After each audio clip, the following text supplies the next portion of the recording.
Well, very good afternoon. Welcome to our Vendée Globe Live. It's day 40, the proverbial 40 days and 40 nights at sea. This race does get more interesting by the day. A little bit of a tactical risk we've just seen by Thomas Rion since yesterday, so we believe, trying to get a little bit north to gain, but let's see how that plays out. Meantime, in France, the big news has been the Sailors of the Decade Award, a solidarity award for Jean Le Cam earlier on in the day, and to Frank Camas as the Sailor of the Decade in France. So a little bit of Yes We Cam and Yes We Camas.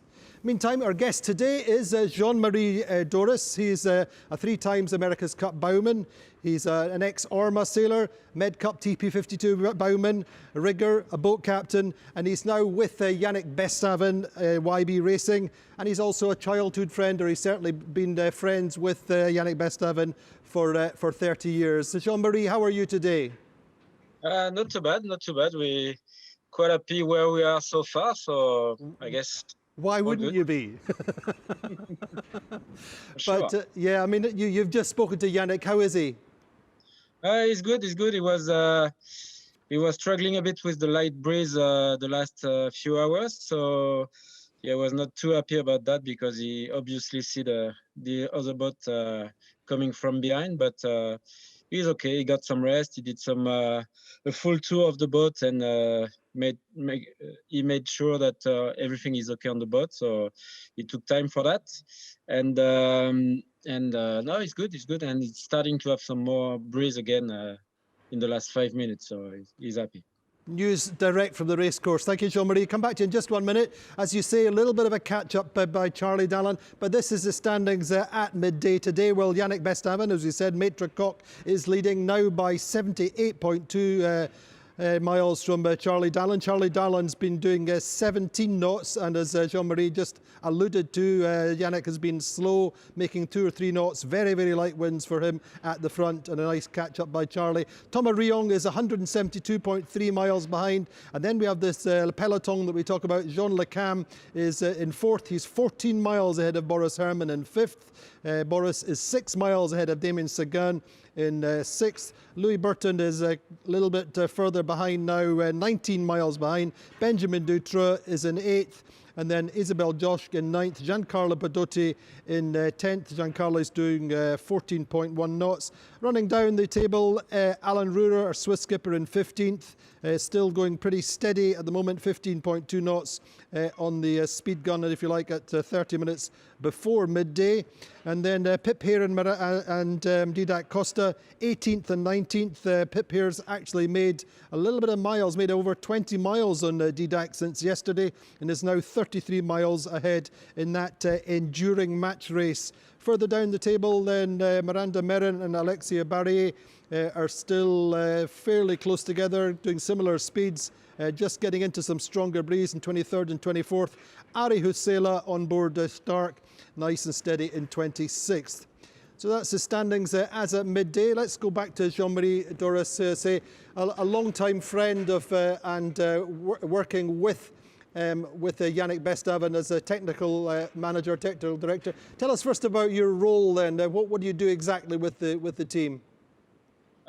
Basically, I'm trying to help a lot Yannick on every decision he can make on the project, and to organize the team and work closely with our boat captain Stan Delbar to organize the boat and make sure the boat is in a good shape for the racing. So clearly you've done a pretty good job. So far, so good, I would say. But I mean, what's the essence of why you've had this level of reliability so far? We actually did a lot of efforts on reliability, and we put a lot of effort on that. So we didn't really want to change the boat. We just wanted to sail a lot on that boat and make sure everything is okay and doesn't break. And because the first thing you have to do for the Vendée Globe is to finish the Vendée Globe. So that's the main thing. So did Yannick do a lot of miles in terms of preparation then on his own? 2020 was not such a good year for that. No, I know. Since we got that boat, we did a lot of sailing. So yes, that was the goal. You know, I'm coming also from the Olympics from the Olympics, and that's what you do. You know, you sail a lot, you learn a lot about the boat, and all the time you spend sailing the boat is really, really good. So tell us a little bit about the setup of the boat versus the two boats behind, for example. What are the strengths and the weaknesses? I mean, for example, Thomas Riong seemed to say that the boat was very quick in VMG running. Well, the boat is a good all-around boat. Obviously, it's not as fast as the new ones with the big foils, but it's still reaching. Is still a fast boat. We see that Yannick gained a lot of miles on the second pack to join the Thomas and Charlie in the front, because it was pushing the boat hard at that time, reaching. So it's a good boat reaching. It's a good boat downwind. So it's a good average performance boat, I think. And what have you changed then in terms of the setup of the boat in the immediate preparation period? Well, we work a lot on the sail configuration. We had a we didn't have we had a J0, but we don't have this one on board now. But we put a throw on the boat, and which is a good sail for many conditions. And yeah, we're just learn to sail the boat as much as we can. Let's have a quick internet question. Our first internet question was, how do you explain that Yannick is doing so well in the ranking at the moment?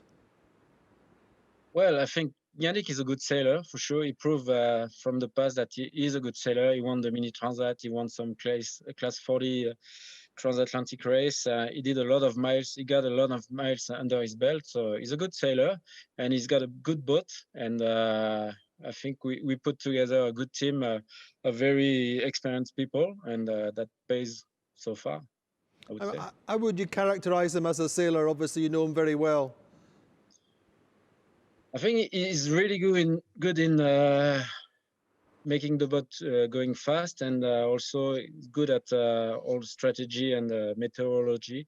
So, and he's able to push the boat for a long time and manage the boat also pretty well. Is he ultra competitive as an individual?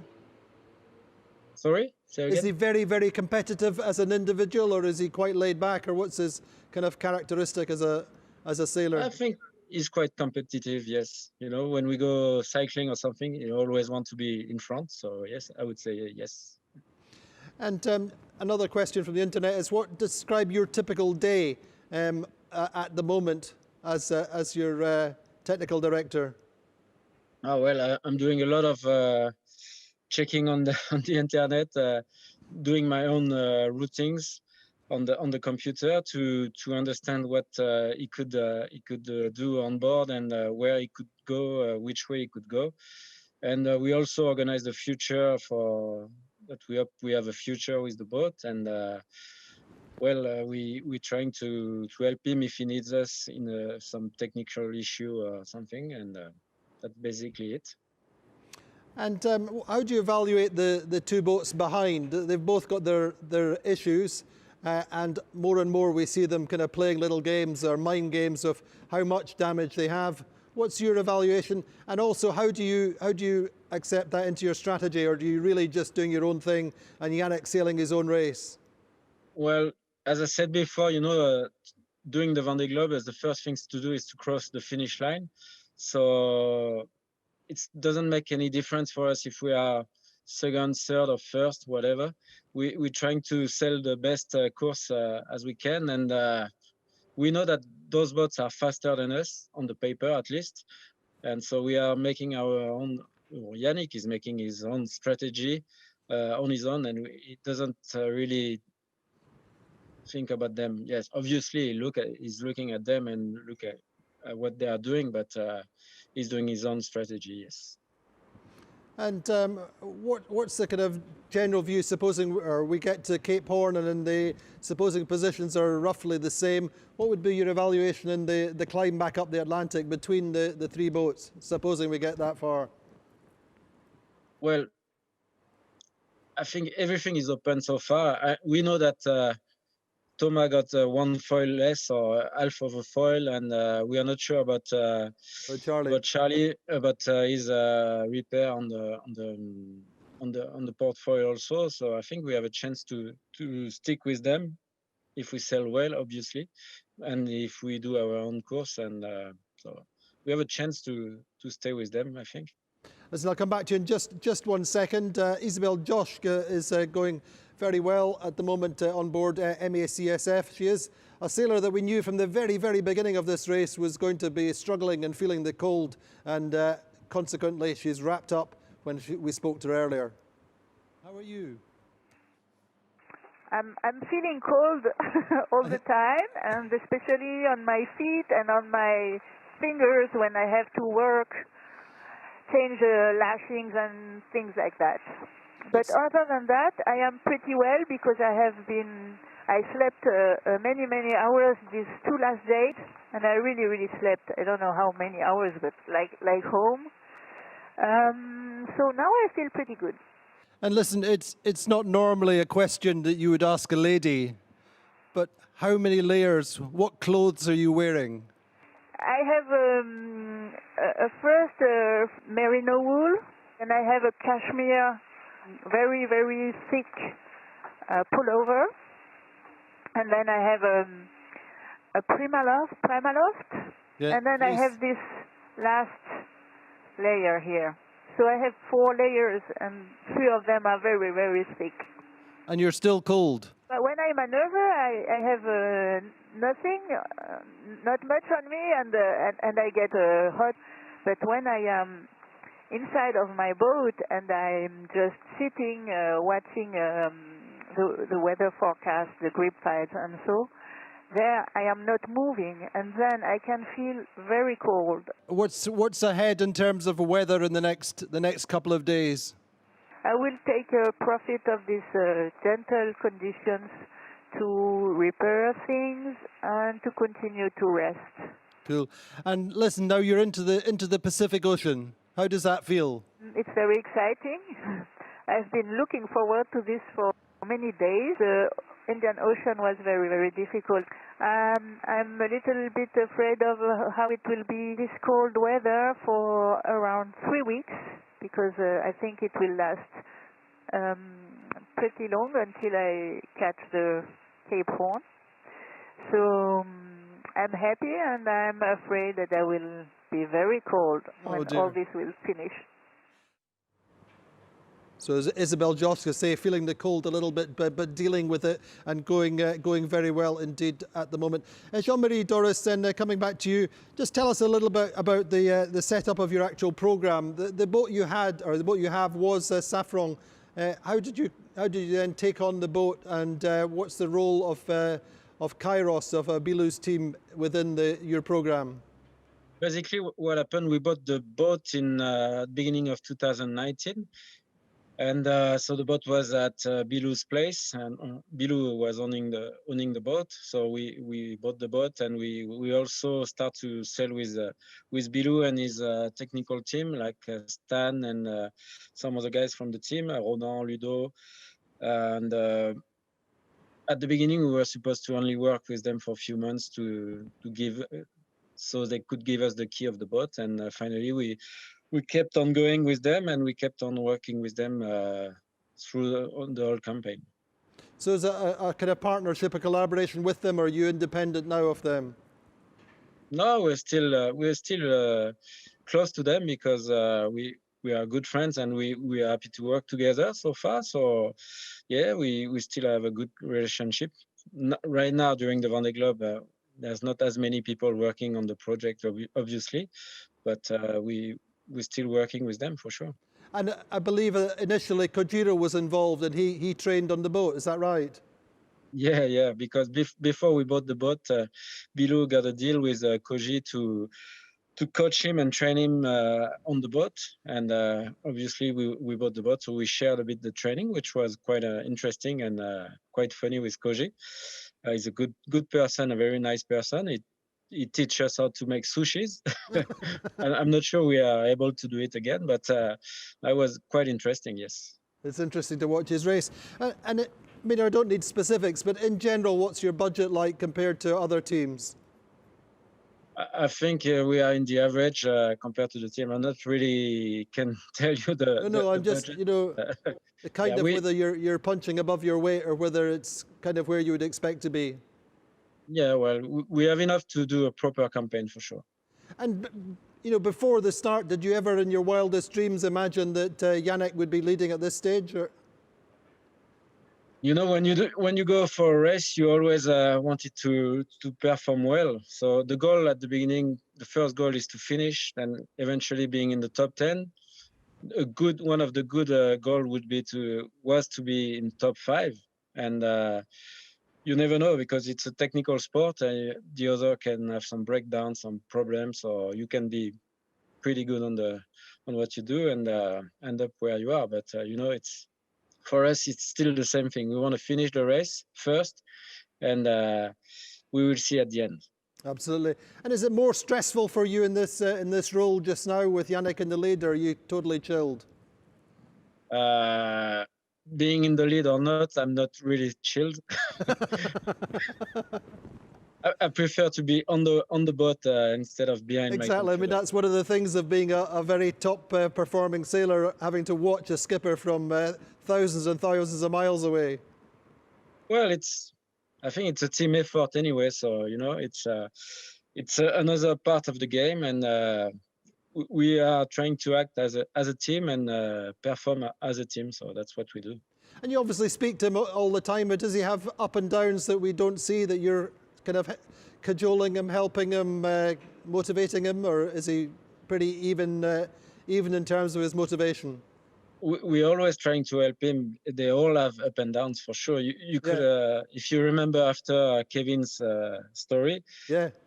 he was pretty down for 24, 36 hours for sure. And we worked a lot on him. We also work with a mental coach, I would say, Eric Blondeau, to help him for all these kind of things. So I think it's very important to help the skippers for that, because maybe some of them, they don't need that, but it's still a good help. Good help. Now listen, we'll come back to you in just 1 minute. We're going to look at the weather situation, principally for the leaders, but starting off looking all the way through the fleet. Weather this Friday, starting off with the cloud chart really. We can see the fronts really, one low here, one low here, one here, and then just this little one at the back. Initially then, we're going to look at the front of the fleet. We're kind of just looking at the strategy for Thomas Riong, who Charlie Dallin was talking about this morning. He went to the north to try and pick up, or doing a little bit of a long-term strategy to try and pick up this low at the front. Had he got there, and it's looking a little bit unlikely just now, had he got there he would have made a big gain, and at the moment it's looking like a little bit of a loss for him, tucking back in behind Charlie Dallin. But meantime, this little front here is good and moving this way. This will come to the main peloton just now. Just now they've got 15, 20 knots, something like that. Quite good conditions.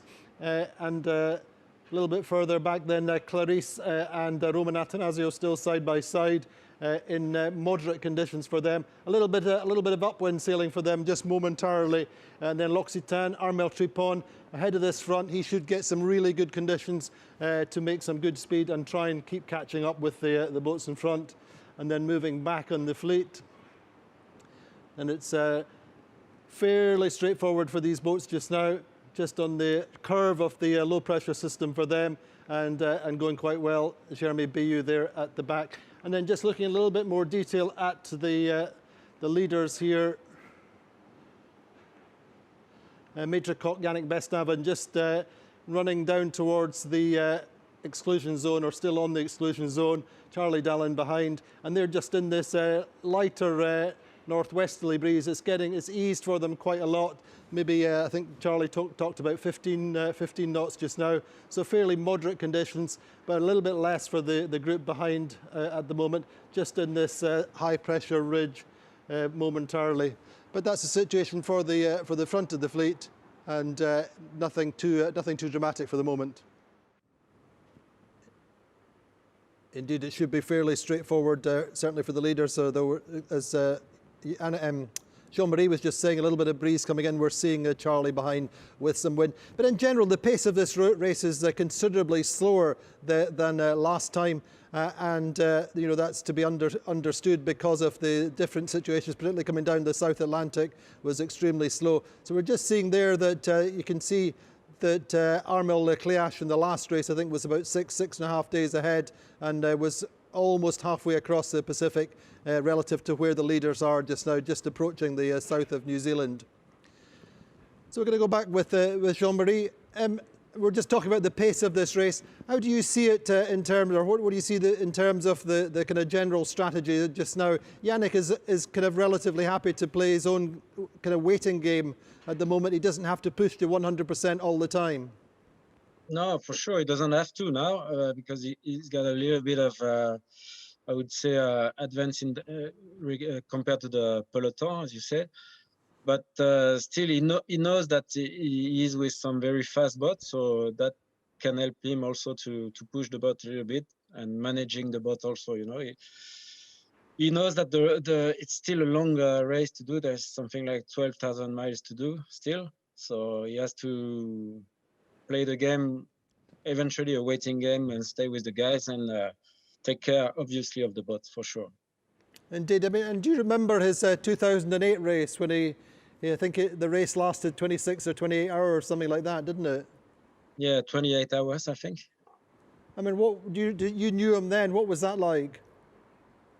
I think he was very unhappy about this. You know, he got very frustrating about this, and he actually wanted to come back to the Vendée Globe. It took him 12 years for that, for sure. But he took his time to build a good project and step by step, going from the class 40 class and step by step, he came back to the IMOCA class, and now I think he's quite happy about this. Yeah.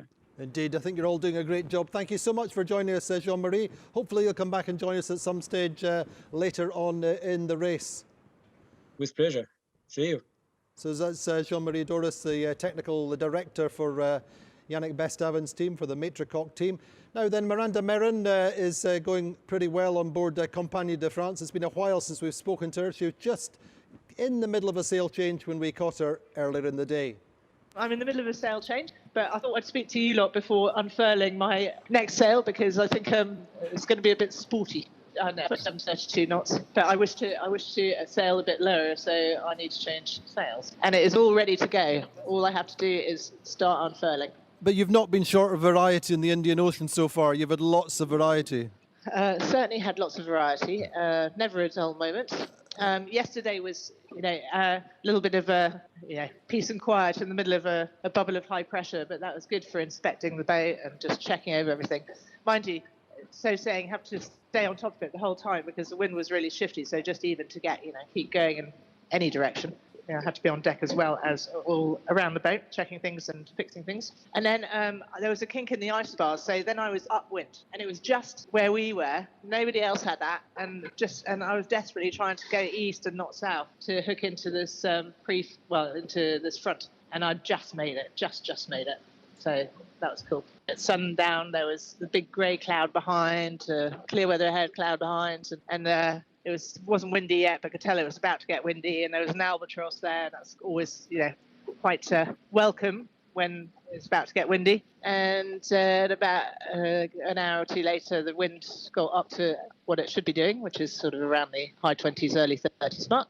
And there was lovely reaching conditions, easy, two-reach stay sail, easy reaching conditions, perfect. The boat likes it. I like it because I can sleep. But now the wind has lifted, so I need to change sails, and it's going to be a little more exciting, I think.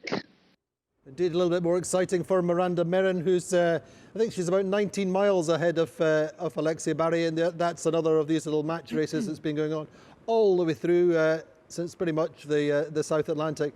Now, another one which has been continuing to go on, as well as the match race between Pip Hare and between Didac Costa. One of our little problems is that Didac only speaks French and Spanish, and indeed Catalan, of course.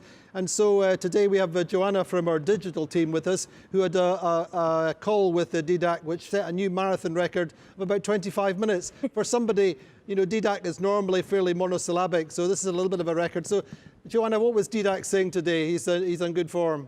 Hi, Andy. Yeah, he was really happy today, but because in a few days he will be passing Cap Lewin. And last week was kind of tiring because there was a cold front he was passing by, but now he's sailing smoothly, so he's quite happy and cheery today, quite talkative. And we talk about also Peep, which he's been sailing since the Canary Island, side by side. So he told me a little bit how that has changed from his past edition in 2016. That's right, because in the last edition he started 6 days late, and then even now at this stage in the race he was having technical problems. So it's a very different race. Yeah, it's very different, and he said like he was expecting it to be different, and he's quite at ease that he now has other boats by his side also, and that he has Pip, because that makes him challenge also a bit like his strategy and how to adapt the boat also to compete against it. And they have also been talking through WhatsApp, so it's quite an experience, and he feels really good about it. And he's some new sails this time, hasn't he? Yes, he has new sails, and that's also a big difference from him. He told me last edition he almost spent a lot of time taking down the sails, open them inside the boat and trying to repair them. And now it's quite different because the sails are reliable, and he's able to sail better, to take care of the boat and try to go faster, instead of wasting time repairing the sails as before. That's right. Do you know what? I'd completely forgotten about him repairing his sails in the last race. He had so many technical problems. Thank you so much for joining us. We can do that again, I'm sure. It's great for Didac and all his friends and fans back home in Barcelona. That's all the time we have today for our Vendée Globe Live. Tomorrow, join us here at the same time, the same place. Any questions for our guest tomorrow, who is yet to be decided, but do follow us on Facebook, on Twitter and on Instagram. See you tomorrow.